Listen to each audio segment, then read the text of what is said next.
pumunta ganyan.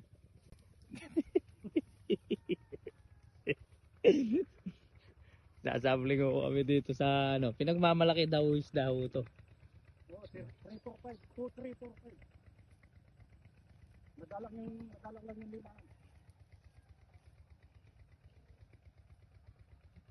Eh, kainitan no, isipin mo, alas 3 pa. Alas 3, nagkakape tayo. Pantanggal balisaw-saw na. Napausa ni paring ano yan, Rolly yan eh.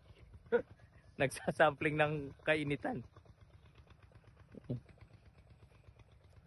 Ito yung bagong oras na ng pagsasampling ngayon. Habang mainit ang tubig, sinasaklit yung isda. Yan.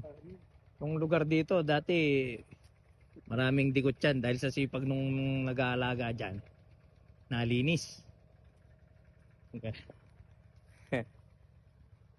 Malinis kasi sa kapaligiran si paring ano, paring Tyson.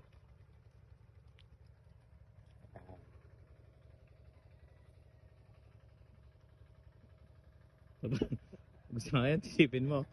Tignan mo yung kubo niya, di mo pwede puntahan eh.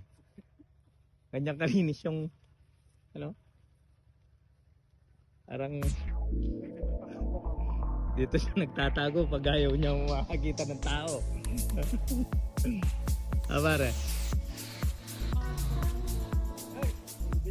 Wala kayang alagang bayawak dito. Tingnan natin. Wala.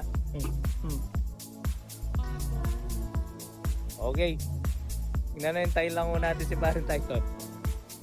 Wala na yung pinakawalan mo na yung alaga mong bayawak doon, no? Hintayin natin. Sasampling kami. Sabi mo pare. Pagpakan niya yung Megi Bandigan o Aliyah. Lagi ako dadala na ni Manny seconding feeds pero nai-cha niya.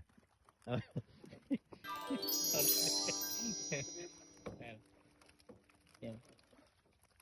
Kaila pa rin linto, balampi sa landram. Lalang pamuntok. Pwede lang panalo, Lila. Dapat kakarga mo rin, solo-solong makanin.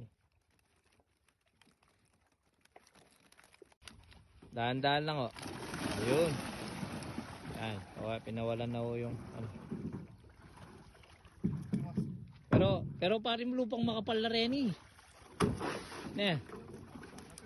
Kasi makapaling kangkong eh. Makaiiwan. Kangkong yung makapala. Pabulan pa tayo. Oh, pabulan pa kapi na kaya na. Ay, kapali. Go, go, go.